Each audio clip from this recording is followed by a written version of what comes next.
नमस्कार। ये जैसे हादसों का दिन रहा है। गुरुवार को अहमदाबाद से लंदन जा रहा एयर इंडिया का विमान AI-171 उड़ान भरने के 2 मिनट के अंदर मेडिकल कॉलेज के एक हॉस्टल पर जा गिरा और विमान पर 241 लोगों के अलावा 34 दूसरे लोगों की मौत हो गई। आज सुबह एक दूसरा हादसा सामने आया है। केदारनाथ जा रहा एक हेलीकॉप्टर गौरीकुंड के पास हादसे का शिकार हो गया है और इसमें 7 लोगों की मौत हुई। अहमदाबाद के विमान हादसे की वजह अब तक साफ नहीं हो पाई है, लेकिन बहुत सारे लोगों ने सवाल उठाए हैं। इसी तरह केदारनाथ में बिना समुचित सुरक्षा इंतजामों के हेलीकॉप्टर सेवाओं की बाढ़ पर अब सबका ध्यान जा रहा है। तो आज मुकाबला में आसमान से बरस रहे इन मौतों पर बहस। क्या केदारनाथ को लेकर जानलेवा लापरवाही हो रही है और क्या बोइंग को ग्राउंड कर देना चाहिए? इन मुद्दों पर हम बात करेंगे, लेकिन उससे पहले हम आपको दिखाते हैं हमारी खास रिपोर्ट।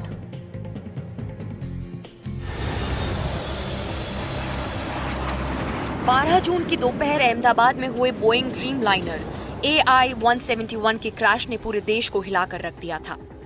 इस हादसे से लोग उबर नहीं पाए थे कि आज एक और हादसे की खबर सामने आई है। केदारनाथ में एक हेलीकॉप्टर दुर्घटनाग्रस्त हो गया। हादसे में 7 लोगों की मौत हो गई। हेलीकॉप्टर श्रद्धालुओं को लेकर केदारनाथ मंदिर से गौरीकुंड के लिए उड़ा था। शुरुआती जानकारी में खराब मौसम को हादसे की वजह बताया जा रहा है। हेलीकॉप्टर आर्यन एविएशन कंपनी का है। जो हमारे DGCA के रूल हैं, मानक हैं, उनके मानकों के साथ किसी भी प्रकार का कोई भी ढिलाई न बरती जाए और जो उच्च हिमालयी क्षेत्र हैं, उच्च हिमालयी क्षेत्रों में चलने वाले पायलटों को उसका अनुभव हो, ये एविएशन कंपनियां भी सुनिश्चित करें। एक कंट्रोल एंड कमांड सेंटर यहाँ पर स्थापित किया जाए और जो इस घटना में दोषी हैं, जिनके कारण से घटना हुई है, उनको तत्काल उनके खिलाफ सख्त कार्रवाई की जाए। हादसे 2 अलग अलग हैं, लेकिन दोनों में एक बात समान है और वो है मासूमों की तबाह होती जिंदगियां। बोइंग हादसे में लोग सवाल उठा रहे हैं कि करीब 11 साल पुराने विमान को क्यों इस्तेमाल में लिया जा रहा था। दिल्ली में बड़ी जगहों में 10 साल से ऊपर गाड़ी को आप स्क्रैप डाल देते हो। कभी गरीब आदमी हो चाहे वो अमीर हो, 1.5 लाख की गाड़ी हो, 50 लाख की हो, अगर 2010 साल से पुरानी है तो वो एक्सपायर को मान जाते हैं, उसको स्क्रैप ले जाओ और रिन्यू नहीं करते हैं। तो कम से कम ये तो इनकी बातें हैं प्रशासन की कि भी ये 12-13 साल पुराना है, तो ये फिर किस तरह से उड़ रहा था, इसमें कौन अथॉरिटी जिम्मेदार होती है, कौन परमिशन देती है, इनकी भी तो कोई डेडलाइन होती होगी इनकी भी तो। जबकि केदारनाथ में पूरी व्यवस्था के बिना हेलीकॉप्टरों की उड़ान बढ़ती ही जा रही है। वहाँ ऐसी उड़ानें बहुत कुछ मौसम पर निर्भर करती हैं। मौसम ठीक होता है तो एक के बाद एक हेलीकॉप्टर उतरने लगते हैं। अब सवाल ये है कि आसमान से बरसती मौतों का सिलसिला आखिर कब थमेगा।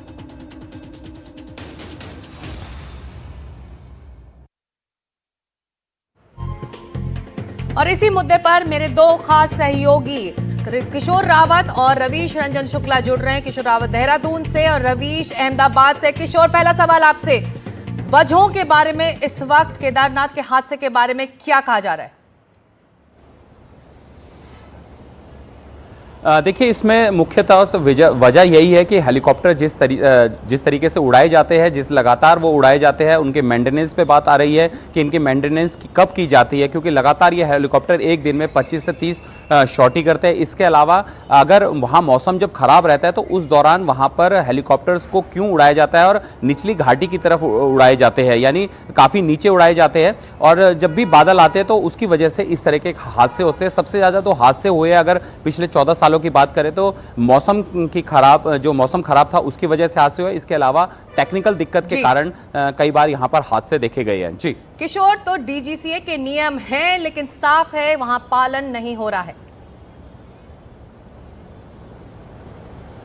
बिल्कुल, DGCA ने साफ कहा है कि हेलीकॉप्टर्स में जब खासकर केदारनाथ वैली में उड़ाते हैं तो 4 यात्री ही बिठाए जाए। इसके अलावा मौसम अगर खराब हो, जरा सा भी खराब हो, तो उस दौरान फ्लाइंग नहीं की जाए। इसके अलावा जो हेलीकॉप्टर्स के मेंटेनेंस को समय समय पर किया जाना चाहिए, लेकिन ऐसा नहीं देखा जा रहा है। लगातार यहां पर हेलीकॉप्टर उड़ाए जा रहे हैं और हर 5 मिनट में, हर 3 मिनट में हेलीकॉप्टर की शॉटी है। और 25 से 30, जिस तरीके से मैंने कहा कि हेलीकॉप्टर एक दिन में शॉटी लगाते हैं, सिर्फ इसलिए कि उनको बिजनेस बढ़ाना है, यात्रियों को जल्दी से जल्दी वहां पहुंचाना है ताकि वो अपनी तरफ अपने एविएशन में ज्यादा से ज्यादा यात्री ला जा सके। यही वजह है कि इस तरह के हादसे देखे गए और हर बार यही चीज आती है कि टेक्निकल दिक्कत के कारण, अगर टेक्निकल दिक्कत है तो क्यों नहीं उस हेलीकॉप्टर की मेंटेनेंस की गई, और उसका जो खामियाजा है वो आम लोगों को, यात्रियों को भुगतना पड़ रहा है। जिस तरीके से यात्रियों को उठाना पड़ रहा है, बिल्कुल, चाहे वो केदारनाथ के यात्री हो या फिर अहमदाबाद के। रवीश रंजन शुक्ला अहमदाबाद से जुड़ रहे हैं। रवीश, डीएनए टेस्ट रिपोर्ट पीड़ित परिवारों की सबसे बड़ी चिंता है इस वक्त, कितनी प्रकृति उस मामले में? देखिए सिकता, दर्शकों को बता दें, एक बड़ी खबर अहमदाबाद से है। अभी अभी रिलीफ कमिश्नर ने यह बताया है अहमदाबाद के कि 47 जो शव हैं जो बुरी तरीके से झुलस गए थे, उनका डीएनए का मिलान हो चुका है और 47 में से जो 44 परिवार हैं वो उनसे संपर्क साधा जा चुका है। ये भी कहा गया है कि 44 परिवारों में से 22 लोगों को जो है वो मृत्यु प्रमाण पत्र भी बना दिए गए हैं, यानी 22 जो शव हैं वो परिजन को या तो सौंपे जा चुके हैं या वो कुछ घंटे में सौंप दिए जाएंगे। दूसरी उन्होंने सबसे बड़ी बात ये कही है कि इस विमान हादसे में घायलों की तादाद 40 से ऊपर थी। उन्होंने ये कहा है कि अब केवल 13 घायलों का उपचार चल रहा है, यानी बाकी को छुट्टी दे दी गई है। ये थोड़ा सा जो है वो एक अच्छी खबर है इस लिहाज से कि बाकी घायलों को उन्होंने छुट्टी दे दी। तीसरी एक बात उन्होंने ये कही है कि कल जो है वो पूर्व मुख्यमंत्री विजय रूपानी का जो शव है वो यहाँ से जाएगा राजकोट के लिए और फिर राजकोट में पूरे राजकीय सम्मान के साथ में अंतिम संस्कार किया जाएगा, जहां पर हजारों की तादाद में जो विजय रूपानी को श्रद्धांजलि देने के लिए उनके समर्थक वहां पर मौजूद रहेंगे। उसकी पूरी सुरक्षा के बंदोबस्त कर लिए गए हैं। जी, एक छोटा सा सवाल, तस्वीरों हम देख रहे हैं मलबा के हटाने का काम इस वक्त जारी है और कितने दिन लग सकते हैं इसके क्लियरेंस के लिए? देखिए सिकता, ये जो ड्रीम लाइनर जहाज था काफ़ी बड़ा जहाज था और मेडिकल कैंपस के 7 इमारतों को इसने अपनी चपेट में ले लिया था। 200 मीटर तक इसका मलबा गिरा था, तो कई सारी इमारतों में अलग अलग हिस्से जहाज के फंसे हुए थे।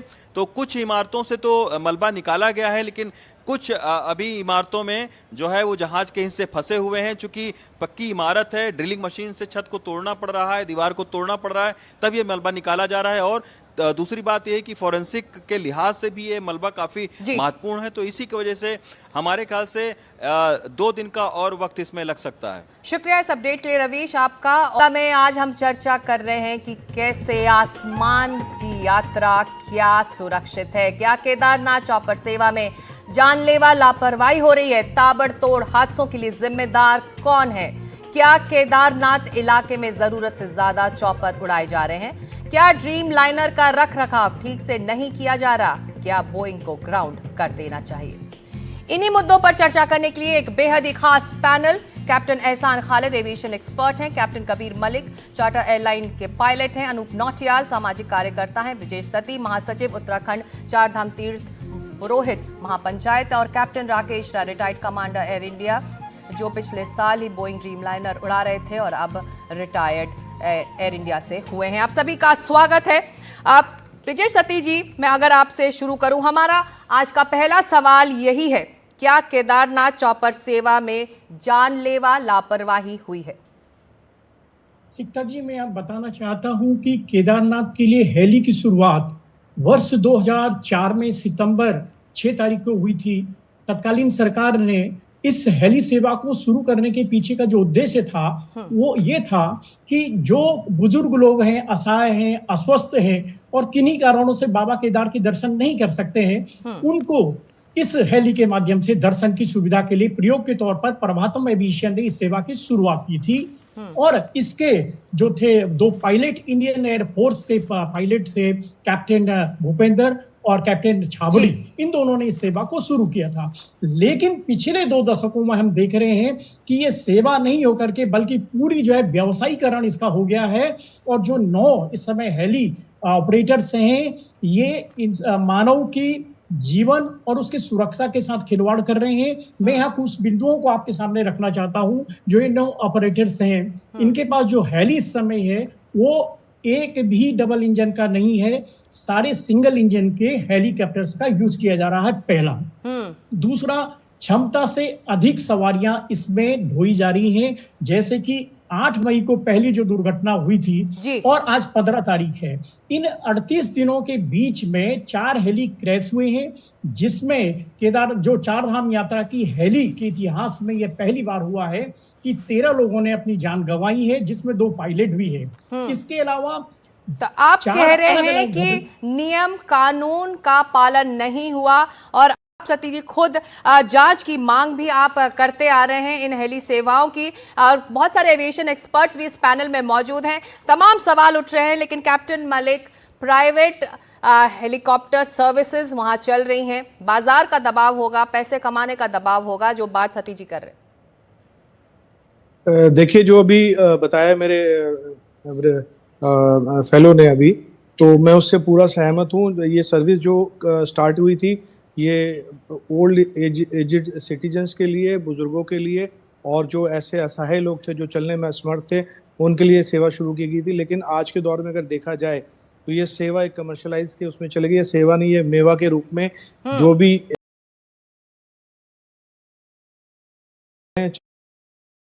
टैक्सी वाले हों, बसेस वाले हों या हेलीकॉप्टर वाले हों, सभी का उद्देश्य वहाँ पे प्रॉफिट कमाना है। सेवा भाव वहाँ पे बिल्कुल खत्म हो चुका। मैं इस बात से बिल्कुल सहमत हूँ। दूसरा, मैं कहना चाहता हूँ, जिस तरीके से अभी हेलीकॉप्टर का वहाँ पर चलन है, तो वहाँ पे नियमों को बड़ा ताक पे रखा जा रहा है, अभी से नहीं, बहुत पहले से। मैं आपको याद दिलाना चाहूँगा, 18 अक्टूबर 2022 को सेम मॉडल का एयरक्राफ्ट एक्सीडेंट हुआ था इसी यात्रा के दौरान। उसके अंदर भी 6-7 लोगों की मृत्यु हुई थी, जिसमें एक पायलट गया था। और सेम यही बेल 407 हेलीकॉप्टर है जो आज सुबह गिरा है। और मुझे जैसे इसकी जानकारी हुई है कि सुबह अर्ली मॉर्निंग में ये हेलीकॉप्टर गिरा है, जिस टाइम में वेदर बिल्कुल भी फेवरेबल नहीं होता उड़ान भरने के लिए। मैं बताना चाहता हूँ, हेलीकॉप्टर उड़ाने के कुछ नियम और कायदे कानून हैं जो डीजीएससी और सिविल मिनिस्ट्री ने गाइडलाइन को जारी किया हुआ है, लेकिन उसको ताक पे रख के किया जाता है, जिसके अंदर सूर्य उदय होने के 20 मिनट के बाद अगर 5 नॉटिकल माइल से अगर विजुअल आंखों से देख सकते हैं और वेदर क्लियर है, तभी आप सक्षम हैं हेलीकॉप्टर की उड़ान भरने के लिए। और शाम को सूर्य अस्त होने से 20 मिनट पहले अगर वेदर क्लियर है, तभी आप अपने बेस पे वापस पहुंच सकते हैं। लेकिन यहाँ पर इतनी मारामारी है, इतने पैसेंजर्स हैं, इतना बुरा हाल है, और पैसे कमाने के लिए, प्रॉफिट कमाने के लिए ये प्रेशर, एक आंकड़ा मैं बता रही हूँ, अनूप नौटियाल जी भी हमें सुन रहे हैं, सामाजिक कार्यकर्ता है, इस इलाके में बहुत काम करते हैं। हर 3 मिनट में एक चॉपर केदारनाथ के लिए, तो ऐसे में जो मारामारी की बात कर रहे थे, प्रेशर जरूर है, लेकिन प्रेशर पैसे कमाने के लिए है। जिम्मेदारी अब किसकी? अनूप जी, आपसे सवाल। बहुत बहुत शुक्रिया, आपने इनवाइट किया। और सबसे पहले तो मैं अपनी सांत्वना व्यक्त करना चाहूँगा उन परिवारों के साथ में जिन्होंने अपनों को खोया है। देश और दुनिया के श्रद्धालुओं को 3 बातें जानना बड़ा ज़रूरी है। सबसे पहली बात कि जब से उत्तराखंड की चारधाम यात्रा में हेली सर्विसेज की शुरुआत हुई है, ये जो वर्ष 2025 है, क्योंकि चारधाम यात्रा की शुरुआत इस वर्ष 31 अप्रैल को हुई थी, तो लगभग 1.5 महीने हो चुके हैं चारधाम यात्रा को। और उत्तराखंड के चारधाम यात्रा के इतिहास में 2025 अभी तक सबसे खराब वर्ष रहा है। तो पहली बात तो ये है। दूसरी बात ये है, और ये दोहराने वाली बात ये है, कि इस वर्ष अभी तक 8 मई से लेकर, जैसा सती जी ने भी कहा, 8 मई से लेकर 15 जून तक 5 अलग अलग हादसे हो चुके हैं। इन 5 में से 3 हादसे केदारनाथ धाम में, एक उत्तरकाशी जिले में और एक बद्रीनाथ में हुए हैं। और तीसरी और आखिरी बात हेलीकॉप्टर्स को लेकर यह है कि इन्हें यहाँ पर रैपिडो या ओला या उबर की तरह चलाया जा रहा है। और जैसा बिल्कुल सही कहा कि नियमों को बिल्कुल ताक पर रख करके, तो जब जो पूरी फिलॉसफी है, जो पूरी उत्तराखंड गवर्नमेंट की, और जो पूरा केओस और मिसमैनेजमेंट का मंजर चारधाम, बहुत सारे कंपोनेंट्स और बहुत सारे अलग तरीके हैं, चूंकि हम लोग चारधाम यात्रा को एक तरीके से रोज उसको ऑब्जर्व कर रहे हैं, किस तरीके के साथ में यात्रा संचालित हो रही है, चाहे वो पंजीकरण व्यवस्था की बात हो, चाहे पारदर्शिता के अभाव की बात हो, चाहे पूरी यात्रा की कॉम्प्लेक्सिटी की बात हो, चाहे टिकटों की ब्लैक मार्केटिंग और मारामारी की बात हो। तो सवाल ये उठता है, बड़ा महत्वपूर्ण सवाल उठता है सिक्का जी की, आप भाई एक आप इस हेलीकॉप्टर और ये विशेष तौर पर उत्तराखंड सरकार की भी ये जिम्मेदारी बनती है कि आप इस हेलीकॉप्टर की सर्विस को क्यों नहीं मैनेज कर पा रहे। और हर हादसे के बाद में बड़ी दुख की बात है कि हर बार एक रोता हुआ मुंह बनाते हुए सांत्वना व्यक्त की जाती है। यह कहा जाता है कि हम कमेटी का गठन कर रहे हैं, कमेटी बताए कि आप पिछले वर्षों का रिकॉर्ड उठा लीजिए, 2024 2022 तब भी कमेटियां थी। इन कमेटियों का क्या हर्ष रहा। और अब ये फिर बोला गया, आज से 3 रोज पहले ये बोला गया था। एक सवाल के साथ मैं अपनी बात को समाप्त करूंगा। आज से 4 रोज पहले जानकारी आई कि 5 या 6 लोग हेलीकॉप्टर में नहीं बैठेंगे, मात्र 3 या 4 लोग बैठेंगे। तो एक बड़ा महत्वपूर्ण सवाल है कि आज की भी इस आपदा में, इस मानवीय आपदा में, जहां पर 5-5:30 बजे हेलीकॉप्टर चला, तो किसने 6 लोगों को बैठने की स्वीकृति दी? इसकी जिम्मेदारी किस पर आती है? कौन इसकी जो है जिम्मेदारी लेगा? अभी तक कोई सस्पेंड क्यों नहीं हुआ है? यहाँ पर कोई त्याग पत्र क्यों नहीं दे रहा? इसकी नैतिक जिम्मेदारी तमाम वो सवाल हैं बने हुए हैं। बिल्कुल इस हादसे से भी जुड़े सवाल हैं जिसका जवाब बिल्कुल अथॉरिटीज को देना होगा। और जिस मानवीय आपदा की आपने बात की, उससे कहीं बड़ी आपदा अहमदाबाद में हमने देखी। कैप्टन राकेश राय, उस आपदा के बाद मेंटेनेंस को लेकर सवाल उठ रहे हैं, चाहे वो केदारनाथ के चॉपर मेंटेनेंस की बात हो और अब जो अहमदाबाद का बड़ा हादसा हुआ उसके बाद ड्रीम लाइनर्स के मेंटेनेंस की बात हो। तो जवाबदेही किसकी? क्या इस दिशा में कदम अब उठाए जा रहे हैं? डीजीसीए ने इस बड़े हादसे के बाद फैसला लिया है, लेकिन इससे कहीं पहले ये सब एक्शन होना चाहिए था। इसमें मैं ये बताना चाहूंगा कि जो मैन्युफैक्चरर है, जो जहाज बनाता है, जैसे बोइंग कंपनी, वो लोग aircraft maintenance planning document issue करते हैं। ये जो डॉक्यूमेंट है, इसका मॉडिफिकेशन होता रहता है समय समय पर। कुछ नई चीजें आई तो इनको मॉडिफाई किया जाता है जी। और ये जो भी मेंटेनेंस होता है इस डॉक्यूमेंट के आधार पर ही होता है, जो बोइंग कंपनी ने ये डॉक्यूमेंट कंपनी को दिया हुआ है। उसके बाद आता है कंपोनेंट प्रिवेंटिव मेंटेनेंस। जैसे हम लोग अपनी कार के इंजन ऑयल बदलते हैं 3000 किलोमीटर पे मान लीजिए, या टायर बदलते हैं कुछ किलोमीटर पे, उसी तरह हर एक एयरक्राफ्ट का हर एक कंपोनेंट जो है उसकी लाइफ होती है। तो मान लीजिए कोई कंपोनेंट की लाइफ 1000 घंटे है, तो उस कंपोनेंट को निकालकर नए कंपोनेंट को वहां पे डाला जाए, चाहे वो कंपोनेंट खराब हुआ हो या नहीं। इसके बाद आता है कि जो बोइंग कंपनी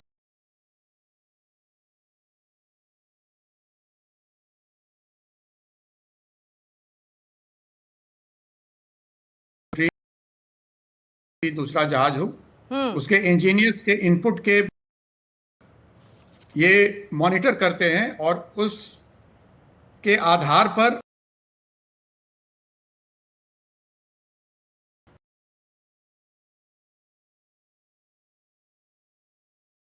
और कुछ देर के बाद स्थायी समाधान ढूंढा जाता है। जी, तो ऐसे में ये समझना कैप्टन खालिद, ये जरूरी है कि बोइंग के मेंटेनेंस को लेकर क्या एक यूनिवर्सल इशू रहा है या फिर ये एक वन ऑफ एक्सीडेंट हुआ है? नहीं, मैं अपनी बात पूरी करना चाहूंगा। जी, मैं अपनी बात पूरी करना जल्दी चाहूंगा। से जी, फिर मैं जी। उसमें यह है कि फिर एयरक्राफ्ट हेल्थ मॉनिटरिंग होता है। मान लीजिए जहाज हवा में उड़ रहा है और जहाज में कुछ खराबी हो गई, तो एकार्स के थ्रू जमीन पर इंजीनियर्स उसको मॉनिटर करते रहते हैं। हाँ। और जब जहाज कहीं भी लैंड करता है तो इंजीनियर तैयार रहते हैं कि कौन सा कंपोनेंट खराब है, उसको बदला जाता है जी। उसके बाद आता है एक एयरक्राफ्ट मेंटेनेंस कंट्रोल सेल है, जहां पर सारे एक्सपर्ट्स बैठे होते हैं हर एक विषय के ऊपर। वो aircraft maintenance control cell Delhi में है। तो जहां भी जहाज हो वहां के इंजीनियर्स जो भी तो प्रॉब्लम आप हुआ कह रहे है हैं इस कि एक प्रोविजन है जिसको फॉलो किया जाता है मेंटेनेंस का, और वो बिल्कुल। होता आया है और कंपनी इसकी जिम्मेदारी लेती है। ब्लैक बॉक्स अब इन्वेस्टिगेटिंग टीम के पास है, देखना होगा कि क्या ये ह्यूमन एरर था या फिर टेक्नोलॉजी फेलियर हुई। लेकिन बोइंग के मेंटेनेंस को लेकर भी सवाल उठ रहे हैं। 2025 में अगर हम अहमदाबाद का हादसा हुआ है तो 2024 में एक हादसा, 2020 में, 2018 में, 19 में, 18 में, फिर 2000 में। तो कैप्टन एहसान खालिद, क्या मेंटेनेंस की जो बात अब उठ रही है कैप्टन खालिद, क्या बोइंग को लेकर एक ये यूनिवर्सल इशू रहा है या फिर अहमदाबाद को हमको एक वन ऑफ एक्सीडेंट के तौर पर देखना होगा? जी, तो एक बात तो सबसे सही तरीके से कैप्टन राकेश राय ने बताया कि मेंटेनेंस का एक प्रोटोकॉल होता है, लेकिन उसमें कुछ चीजें जो हैं वो मैंडेटरी होती हैं और कुछ रिकमेंडेड होते हैं। तो जब कॉस्ट कटिंग एक एयरलाइन करता है तो वो रिकमेंडेड मेंटेनेंस को उसको ये दरकिनार कर देते हैं और उसको मैन्युफैक्चरर भी मानता है कि ये सेफ्टी के लिए 100% जरूरी नहीं है। जैसे कि मॉनसून से पहले हम अपनी गाड़ी के नीचे में पेंट करवा लें, ये एक रिकमेंडेड प्रैक्टिस हुआ, ये मैंडेटरी प्रैक्टिस नहीं है। लेकिन तो कॉस्ट कटिंग रिकमेंडेड प्रैक्टिसेस में तो हो सकती है, मैंडेटरी में नहीं होती है। और दूसरी बात मैं ये बोलना चाहूंगा कि किसी भी एक्सीडेंट में, चाहे केदारनाथ का हो या यहाँ का हो, जो चीज सबसे पहले रूल आउट करनी चाहिए और बहुत आसानी से हो सकती है वो ये कि क्या उसमें लोडिंग सही हुई थी। जैसे कि अभी सभी लोग बोल रहे हैं बेल 407 में 7 आदमी थे। हम लोगों को अभी तक ये पता नहीं है कि हमारे जहाज में जो बोइंग 787 है उसमें तेल कितना था। सिर्फ एक स्टेटमेंट आया है ऑनरेबल होम मिनिस्टर का कि 1.25 लाख लीटर तेल उसमें था और वो जला। मैं आपको ये बता दूं, ये बहुत ही बड़ा स्टेटमेंट है, क्योंकि 1.25 लाख लीटर अगर इस जहाज पे था तो ये जहाज कभी टेक ऑफ नहीं कर सकता था। ये 100 बार अगर टेक ऑफ करने की कोशिश करता तो पूरे 100 बार ये एक्सीडेंट करता। इसका मतलब ये है कि हमें नहीं मालूम, हो सकता है कि वो ये बोल रहे हो कि इस जहाज की कैपेसिटी है 1.25 लाख लीटर की, लेकिन अगर इस जहाज में अगर 1.25 लाख लीटर तेल था टेक ऑफ करते वक्त, तो ये जहाज रैंप से जब चला था तभी इसकी दशा सुनिश्चित हो गई थी। दूसरी चीज, इस जहाज में आप अगर इतना तेल लेकर के जाते तो वो सफिशिएंट होता है कि हम दिल्ली से लंदन चले जाएं और ऑलमोस्ट वापस आ जाएं।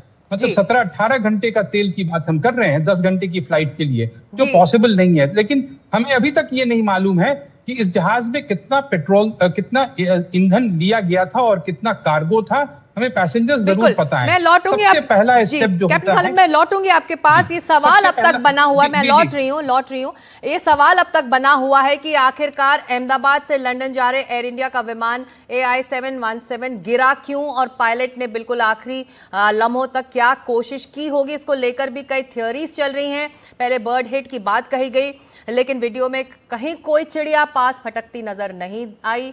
कहा जा रहा है कि दोनों इंजन फेल हो गए और विमान के फ्लैप्स कायदे से नहीं खुले। अब एक रैट सिस्टम की बात भी सामने आ रही है। बोइंग में रैट यानी कि रैम एयर टर्बाइन विमान के निचले हिस्से में दाहिनी ओर होता है। ये हाइड्रोलिक और इलेक्ट्रिकल पावर का इमरजेंसी स्रोत है, यानी सोर्स है। जब बाकी स्रोत नाकाम रहते हैं तो रैट अपने आप काम करता है। हालांकि आधुनिक विमानों में इसका अंदेशा बहुत कम होता है।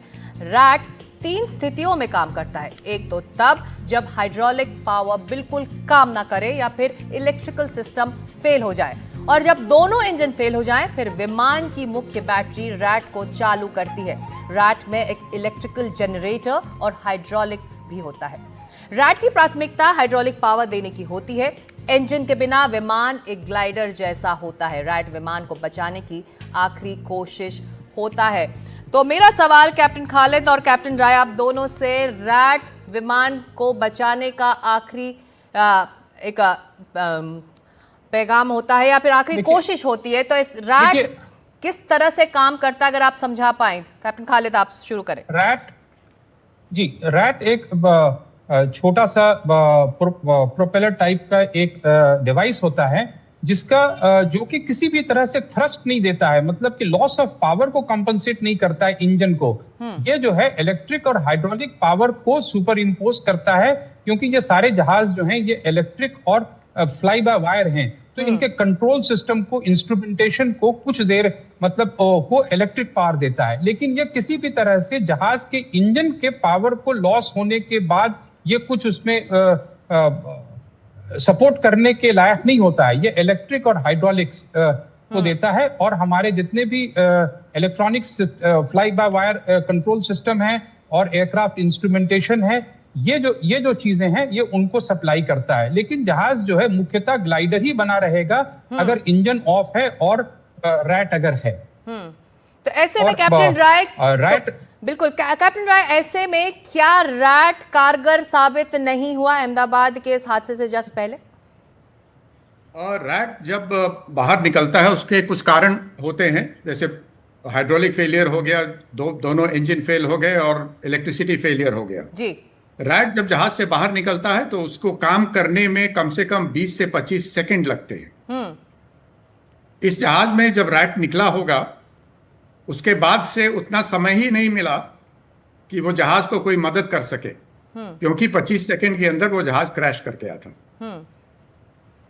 तो रैट निकलना, कोई फायदा नहीं हुआ उस जहाज को रैट निकलने से, क्योंकि समय उतना नहीं था कि रैट आपको कोई मदद दे सके। तो बहुत आसान भाषा में अगर आप लोग समझा सके कैप्टन राय कि आप कितना वक्त चाहिए था रैट को कारगर साबित होने के लिए? आप कह रहे हैं कि वक्त नहीं था, बहुत कुछ ही सेकंड्स में सब कुछ हो गया। जैसा मैंने कहा करीब 25 सेकंड लगता है रैट को कारगर होने में।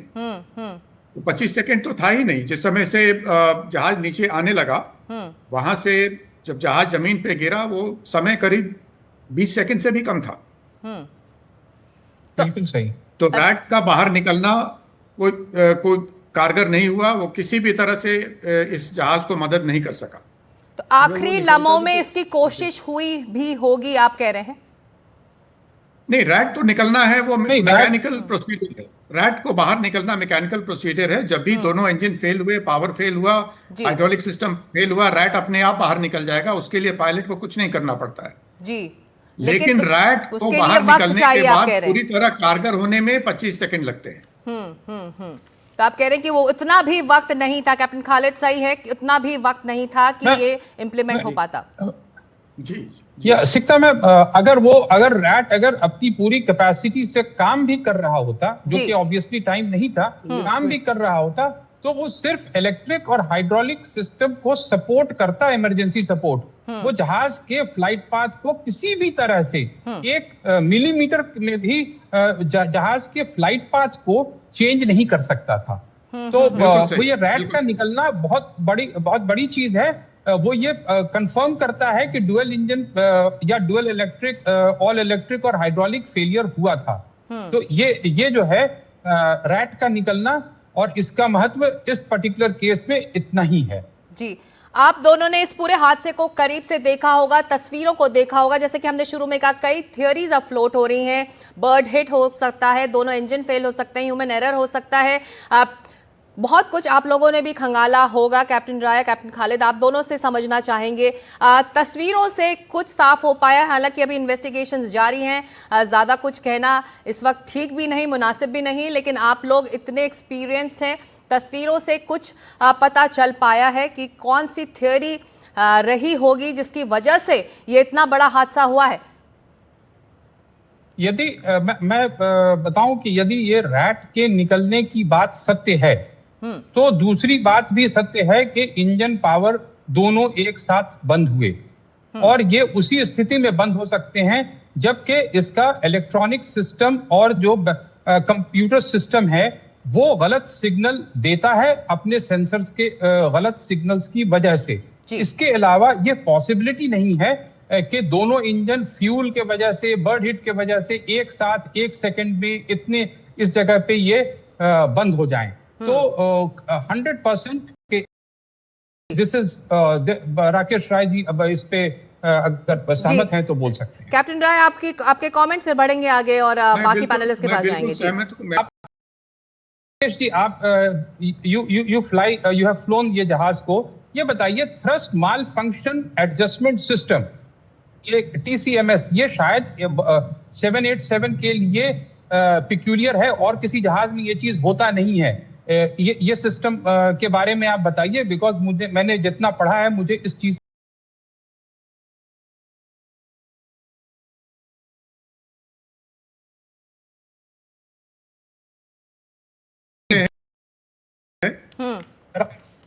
जी राकेश जी, क्या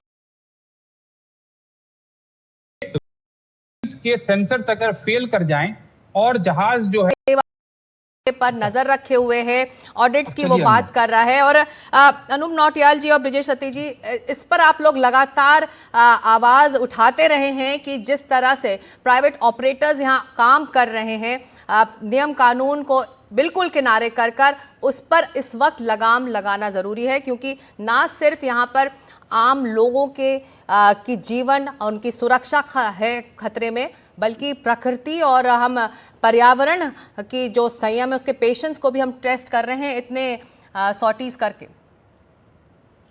सिक्ता जी, अगर पिछली घटनाओं से नुमाइंदे और कारिंदों ने कुछ सबक लिया होता तो शायद आज की जो दुर्घटना है वो नहीं हुई होती।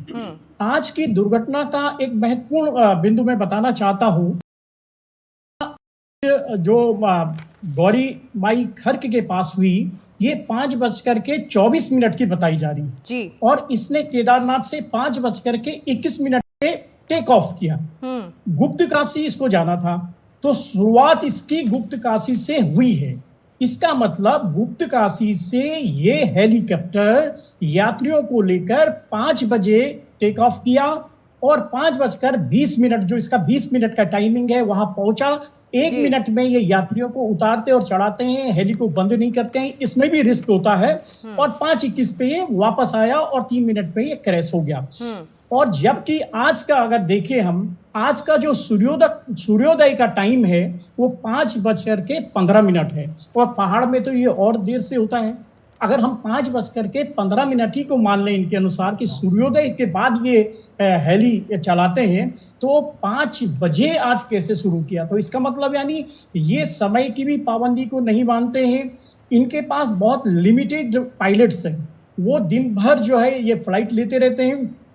पिछले 38 दिनों में 8,377 शटल हुए हैं, तो प्रतिदिन के हिसाब से निकालें तो 215 शटल प्रतिदिन हुए हैं। हाँ। और इससे 47,000 से अधिक यात्री केदारनाथ के दर्शन किए और 47,500 केदारनाथ से वापस आए। तो आप समझ सकते हैं कि 215 शटल हुए हैं, और इसमें से प्रत्येक हेली के खाते में अगर हम ओवरऑल औसतन निकालें तो ये 24 से 25 शटल होता है एक हेली का। फिर आप समझ लीजिए कि किस तरह से ये हेली उड़ा रहे हैं। यहाँ पर पूरी तरह से अव्यवस्थाएं हैं, शासन और प्रशासन पूरी तरह से आंख मूंदे है।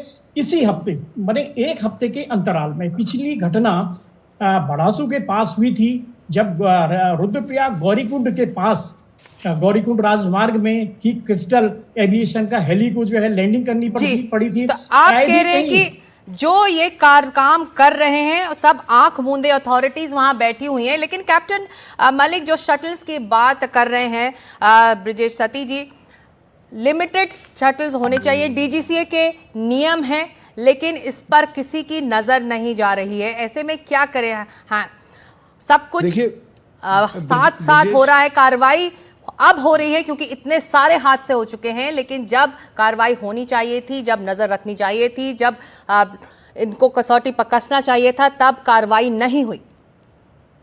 देखिए, ब्रजेश ने बड़ी सही बात कही और मैं अभी पहले भी मैंने अपनी स्टेटमेंट में जी देखिए 7 तारीख को चौथा हादसा हुआ था, तो 9 जून को भी DGCA ने कुछ गाइडलाइंस और इंस्ट्रक्शंस जारी किए थे। मैं आऊंगी, कैप्टन मलिक को खत्म कर दीजिए, अपनी बात रख लेनी चाहिए जी। देखिए, ब्रजेश जी ने भी बहुत अच्छी बात कही और मैंने थोड़ी देर पहले ये बात आपके संज्ञान में लाया था कि टेक ऑफ का टाइम, जो हेलीकॉप्टर के टाइमिंग्स होती हैं फ्लाइंग करने की, वो बहुत पर्टिकुलर टाइम्स हैं, उनको कभी नज़रअंदाज नहीं करना चाहिए, क्योंकि रनवे से कभी टेक ऑफ नहीं करता, ये हेलीपैड से टेक ऑफ और लैंडिंग करता है। तो उसके अंदर सुरक्षा का ध्यान रखना बहुत ज़रूरी होता है। अगर आप विजिबिलिटी नहीं है और टाइमिंग के अनुसार नहीं उड़ाएंगे तो जरूर हादसा जरूर होगा। ये हादसा भी पुअर विजिबिलिटी और फॉग की वजह से हुआ है, और जब पायलट को पुअर विजिबिलिटी और फॉग दिखा तो उसने इमरजेंसी लैंडिंग करने की कोशिश करी, लेकिन उसको इमरजेंसी लैंडिंग करने के लिए पहाड़ पर ठीक जगह नहीं मिली, जिससे हेलीकॉप्टर टच डाउन करते ही रोल ऑन किया और रोल ऑन करते ही वो टुकड़ों में बैठ गया और फ्यूल होने आप की लोग वजह से टाइमिंग की उसमें बात आग करें अनूप जी, डीजीसीए के तो नए नियम कई हैं इस इलाके में। हेलीकॉप्टर उड़ाने के लिए एक बार में 4 पैसेंजर से ज्यादा नहीं बिठा सकते, क्या इसका पालन होता है? मेंटेनेंस इन हेलीकॉप्टर्स की हो रही है, क्या इसका पालन होता है? मौसम खराब है तो रिस्क नहीं लेना चाहिए, लेकिन क्या इसका पालन होता है? मौसम खराब होता है तो हेलीकॉप्टर्स नीचे उड़ते हैं और जिससे इनके जो रिस्क है वो बढ़ जाती है और उनका तेल भी कम लगता है। देखिए, हमने इन सभी पहलुओं के ऊपर बात करी है, और जो इमीडिएट प्रायोरिटी मुझे लगती है, आज जब 15 जून को हमने इस चारधाम यात्रा का 5वां ये दुर्घटना देखी है जहाँ पर 7 लोगों की मौत हुई, तो 9 जून को भी डीजीसीए ने ये कहा था कि बरसात के मौसम को देखते हुए 22 जून तक वो चीज़ों को रिव्यू करेंगे। तो डीजीसीए और हमारे देश में एक AAIB यानी एयरक्राफ्ट एक्सीडेंट इन्वेस्टिगेशन बोर्ड है, तो उनके इंस्पेक्शन के बाद 22 जून यानी 22 जून तक उन्होंने कहा था। तो एक महत्वपूर्ण बात यह है, और आपके इस प्रोग्राम के नीचे भी एक टिकर चल रहा है जहां पर बताया जा रहा है कि चारधाम यात्रा में हेलीकॉप्टर सेवा पर रोक लगी है, लेकिन बात साझा करना चाहूंगा कि ये जो रोक उत्तराखंड में लगी है ये मात्र 2 दिन के लिए लगी है, आज 15 और कल 16 जून के लिए। मैं आपके कार्यक्रम के माध्यम से ये मांग सामने रखना चाहूंगा कि जब डीजीसी ने स्वयं ये बोला है कि 22 जून के बाद में हम रिव्यू करेंगे, तो उत्तराखंड सरकार आज और कल मात्र 2 दिनों में ऐसे कौन से एसओपी लेकर के आ जाएगी कि वो इंश्योर कर पाएगी कि 17 जून को अगर ये हेलीकॉप्टर उड़ते हैं तो लोगों की जान सुरक्षित रहेगी। मेरी बात का लबोलबाब ये है कि जब तक पूर्णतः सुरक्षा को जो है वो उसको एक तरीके के साथ में उसको जब तक वो प्रॉमिस नहीं कर पाते हैं, जब तक वो उस दिशा में नहीं बढ़ पाते हैं, तब तक इन हेली सेवाओं के ऊपर रोक लगनी चाहिए। मौसम जो है वो उसको अपनी करवट बदल रहा है, बरसात का मौसम शुरू हो चुका है, जैसा आप जानती हैं, सभी लोग जानते हैं कि यहाँ का मौसम पल पल बदलता है, बड़ी संकरी घाटियां हैं, ये पूरा का पूरा एक बड़ा फ्रेजाइल। फिलहाल हेली सेवा पर, हेलीकॉप्टर सेवा पर रोक लगा है। सेवा को इसको पूर्णता जो है इसको अगले चंद दिनों के लिए पूर्णता अपोजिट रिक्वायरमेंट्स हैं। इंडियन एविएशन बहुत तेजी से एक्सपैंड कर रहा है और इसके ऊपर पैसेंजर्स के बहुत एक्सपेंशन का और लोड का काफी बड़ा प्रेशर है जी। और उस अनुपात में न तो पायलट बढ़ रहे हैं, न हमारा इंफ्रास्ट्रक्चर बढ़ रहा है और न जहाज बढ़ रहा है। सो डिमांड जो है वो सप्लाई को बहुत ही ज्यादा आउटस्ट्रिप करके ये स्ट्रेस पैदा कर रहा है। इसलिए जरूरी ये है कि सरकारी इन्वेस्टमेंट्स के ला करके इंफ्रास्ट्रक्चर्स को बनाएं, और जब इंफ्रास्ट्रक्चर जब सही हो जाएगा तो बहुत सारी चीजें जो है जब वो बेहतर हो जाएंगी। और ये हम नहीं कह सकते हैं कि पिलग्रिम्स को कम जाने। साइप्रस से आ रही हैं, साइप्रस पहुंच चुके हैं प्रधानमंत्री और इनके इस दौरे पर लगातार आपको अपडेट्स एनडीटीवी इंडिया पर मिलते रहेंगे। ये सीधी तस्वीरें हैं साइप्रस की जहां पर प्रधानमंत्री लैंड किए हैं और ये वहां से ये तस्वीरें सामने आई हैं, तो इस खबर पर भी हमारी लगातार नज़र रहेगी।